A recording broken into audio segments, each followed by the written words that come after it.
The wind was sharp against her face as Lena crouched low behind the ridge, her breath shallow, her hands steady though the weight of her rifle pressed down on her like the silence of the mountain itself. She had always been the quiet one in the squad, the one who carried extra ammo, patched wounds, marked targets, and stayed out of the spotlight. She never complained, never asked for more, and never imagined that the day would come when everything would depend on her. Others had gone ahead. Descending into the narrow valley below with radio chatter crackling through her earpiece, the lieutenant had ordered her to hold position, cover the approach, and report movement. That was all she was supposed to do, just eyes on the ridge, just support. Just the shadow behind the front line, and yet as she stared through her scope scanning the tree line across the ravine, she felt something tighten in her chest, a sense that the stillness around her was more than just calm, it was waiting. She adjusted her position just slightly enough to get a better view. The sun was dipping lower now, casting long shadows over the terrain and painting the rocks in gold and blood orange. The squad was moving in formation like they had trained 100 times.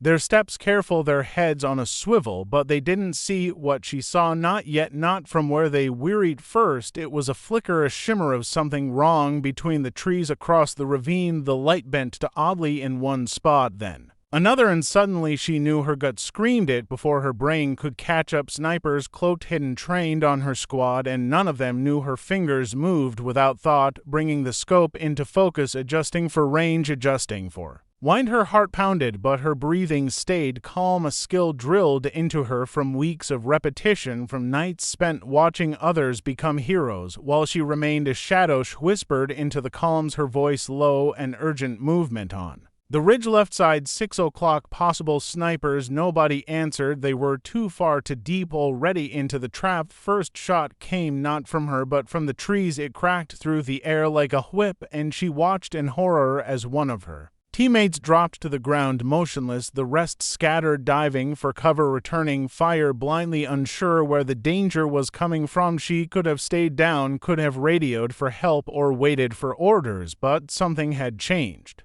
In her in that instant, something had awakened, as if all the quiet moments, all the times she had stayed back, had been leading to this 1 second, this one showed hand. So she rose, not fully, but enough. Her eye fixed through the glass, her hands steady as stone, her breath slow and deep as she tracked the glint of a scope behind the branches, a glint that lasted only a second but was enough for her to act. And when she pulled the trigger, the mountain held its breath. Echo of her shot rolled across the ridge like distant thunder, slow and deliberate, and when it faded the forest seemed to pause, as if it too was unsure what had just happened. Her hands remained still on the rifle, her eye still locked to the scope, watching the spot where she had seen the glint of the enemy sight, and now there was nothing, just stillness and shadow, and a shape slumped forward against the trunk of a tree in the valley below. The chaos had not yet settled. The squad still scrambled behind rocks and broken logs, their voices loud in her earpiece, overlapping and panicked. But then the lieutenant's voice cut through, clear and commanding, a question sharp and fast, asking for her position, asking if she saw the shooter, and all she said was target.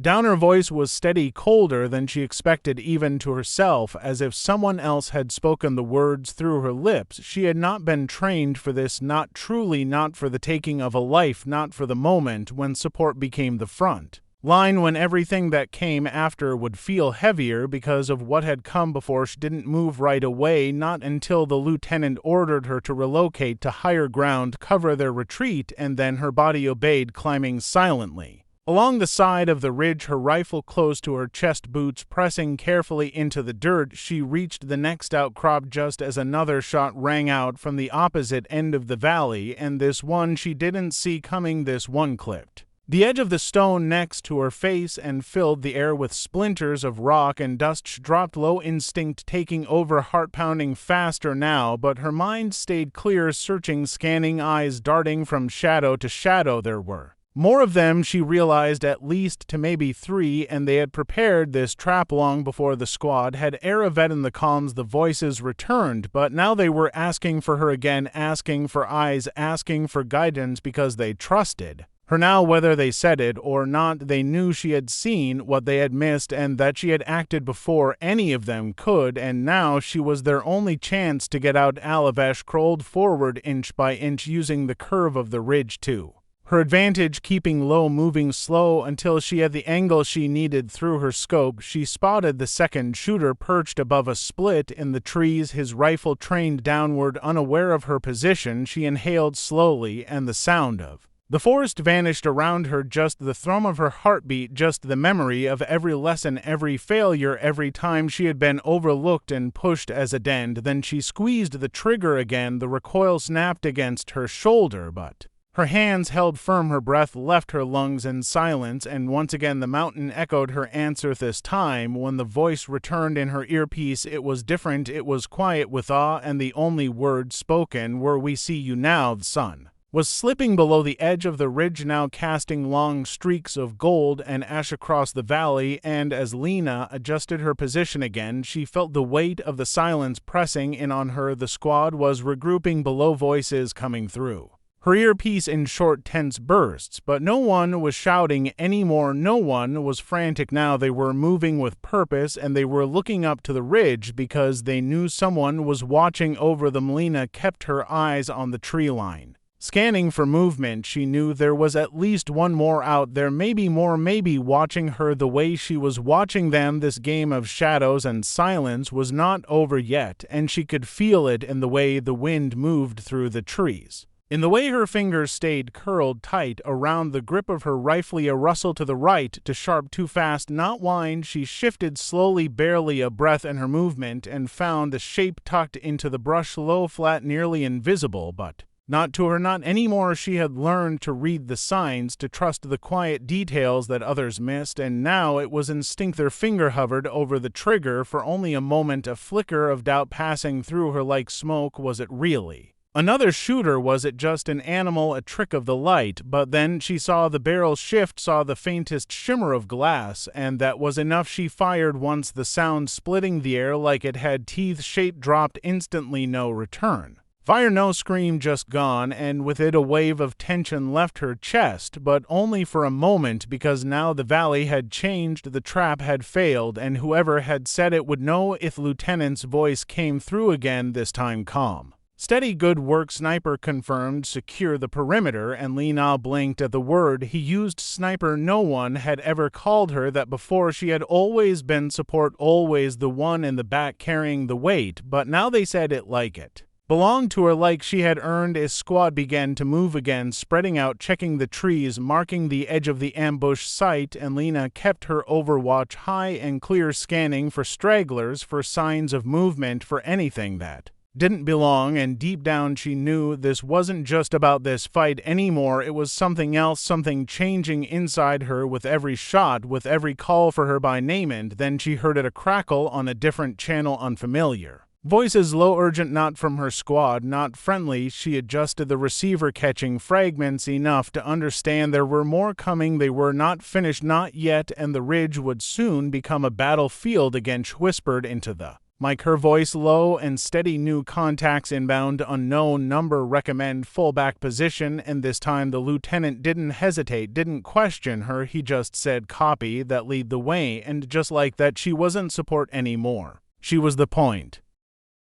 The forest seemed to lean in closer around her now, thick people with tension, thick with something unspoken and alive. Every branch, every leaf, every gust of wind brushing against the ridge carried a weight that Lena could feel in her bones, the kind of pressure that told you the ground beneath your feet might betray you if you stayed still for too long. She moved fast, but never recklessly, weaving through cover, her rifle tight against her shoulder, her eyes always forward, always scanning, and behind her came the squad, low and quiet, following her lead, not because they were told to, but because they wanted to. Something had shifted, and everyone knew it, even if no one said it out loud. A fallback position was a rocky rise just beyond the second ridge, a natural choke point with high ground and cover, and the kind of visibility Lena could use to protect them all. They reached it in silence. The only sounds were boots on dirt, gear brushing against stone, and the breath of soldiers who knew The fight was not yet over as they settled into place. Lena took point on the northern overlook. She set up fast, checked her scope, adjusted for distance. The wind had shifted slightly colder now, carrying the scent of ash and pine and something else.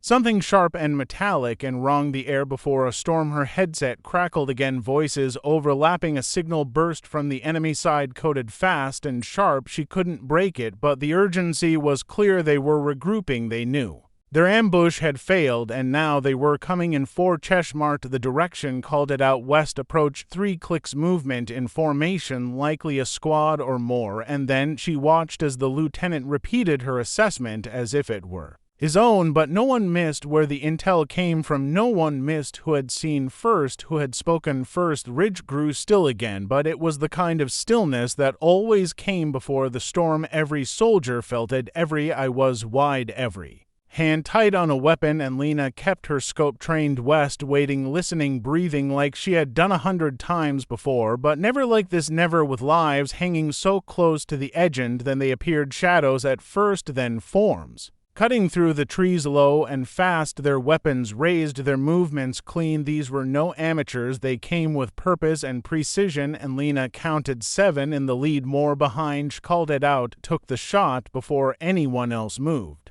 and dropped the front man mid-stride. 1 second, he was moving. The next, he folded into the dirt like the earth had opened beneath him. Chaos followed as fire lit the trees, and the squad returned with everything they had, but no one was watching the fight the way Lena was. No one was holding the line with that same unshaken Starash moved from shot to shot like water flowing between rocks, calm, fast, and without fear. And in those moments they were not protecting her anymore, she was protecting the Mon. None of them would ever forget it. Battle raged like a storm unleashed across the ridge, the crack of gunfire echoing off the rocks and trees like thunder in a dark sky. Lena stayed rooted behind her cover, her breath steady, her aim sharp, and her senses stretched wide to catch every movement, every whisper of danger lurking in the shadows. The squad relied on her eyes, her hands, her calm in the chaos. Even though no one said it out loud, they all knew she had become their anchor, their shield in a world suddenly gone wild. Bullets zipped past her like angry hornets, and the sharp smell of gunpowder filled the air, mingling with the earthy scent of broken leaves and disturbed dirt. But Lena did not flinch, she moved with purpose.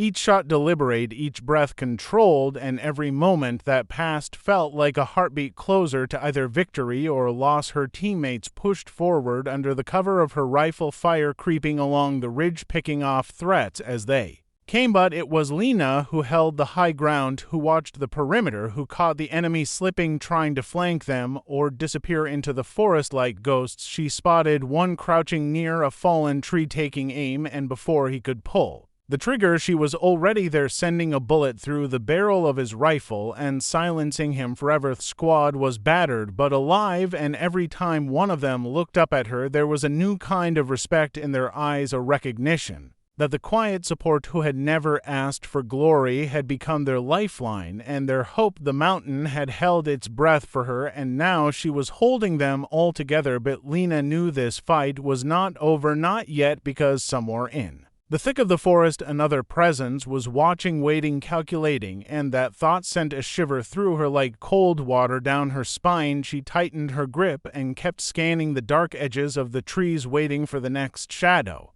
to move, the next threat to emerge. At times seemed to stretch long and thin like the last light fading from the sky as dusk crept closer and the world became a blend of dark shapes and deep shadows. The squad huddled close under her watchful eyes, every nerve on edge, every muscle ready to react, but Lena remained calm, grounded, and fiercely determined to see them through. Thyssen, a sudden movement caught her eye, a figure slipping through the brush faster than the rest, heading straight for the squad. A flash of steel glinting in the fading light, and she fired without hesitation. The shot rang out, cutting through the air, and the figure fell silent before it could reach them. A brief pause followed, like the world was catching its breath, before the squad began to move again, pushing forward away from the ambush zone and towards safety. But Lena stayed close, watching, covering, guiding every step, and in that moment she understood something she had never allowed herself before. She was no longer just support, she was something more. She was a protector, a guardian, a force they could count on when everything else was chaos. And as the sun finally dipped below the horizon, leaving the ridge wrapped in shadows, Lena kept her eyes open, ready for whatever came next, because she had become the line between survival and disaster, and she was not about to let anyone down. Darkness crept quickly over the ridge, swallowing the fading light and turning the world into a shifting sea of shadows. Lena felt the weight of the night pressing down on her, and the quiet hum of the forest seemed to pulse with hidden threats. Every sound amplified, every shadow a potential danger, but she did not let the fear take hold. Instead, she focused, sharper than ever, her eyes scanning the blackness, her ears tuned to the faintest rustle or whisper. The squad had settled into a tight perimeter around the rocky outcrop, Lena's spot still commanding the high ground, but now the cold had begun to seep through their gear, biting at skin and settling deep in their bones. The men and women around her were weary, their faces drawn from hours of tension and near misses, but none dared to lower their guard. Not yet. Radio chatter was sparse and cautious, the lieutenant's voice calm but tired, giving orders to hold position and maintain silence, the kind of orders that said the fight was far from over, even if no one wanted to admit it aloud. Lena adjusted her rifle one last time, checking the sights, the strap, the safety, and then glanced at the horizon where the faintest hint of moonlight began to rise like a ghost in the dark. She knew that soon the night would become both their ally and their enemy. The cover would be thicker, but so, with the dangers hidden within each thought of the squad members she had lost already, the ones who had fallen before the fight had truly begun, and a sharp knot of guilt twisted in her chest, the weight of responsibility heavier than ever. Before, she had carried ammo-patched wounds and whispered words of encouragement, but this was different. This was about keeping them alive with every breath, every shot, and every decision made in the blink of an eye. Her thoughts were broken by a sudden snap nearby, a branch breaking underfoot, a whisper of movement against the dirt, and instantly her body tensed like a spring, ready to release. Her rifle raised and aimed toward the sound, her finger brushing the trigger, but the figure that stepped into the dim light was not enemy, but one of her own, a scout sent ahead to check the perimeter, reporting no new contacts, but warning that the forest was restless, that something was moving just beyond their sight. Lena nodded silently, signaling him to stay low. As she refocused her gaze on the darkness beyond the ridge, she could feel eyes watching, waiting, calculating, and she knew the next moments would be crucial. The night was coming alive with threats unseen, and she was the first line of defense. A squad moved cautiously, keeping tight formation, their steps barely making a sound on the rocky ground. Lena led them down the ridge slowly toward a safer zone where reinforcements might meet them, or at least where they could catch their breath and prepare for whatever came next. Each step was measured, every glance searching, every heartbeat pounding, with the knowledge that survival was not guaranteed, that one mistake could cost everything. And still she pushed forward, because giving up was not an option. And as the moon finally rose high above, casting pale light over the ridge, Lena felt a fierce determination settle in her bones, a fierce determination to protect her squad no matter the cost to herself, because she was no longer just support, she was their shield, their hope, and the line between them and the dark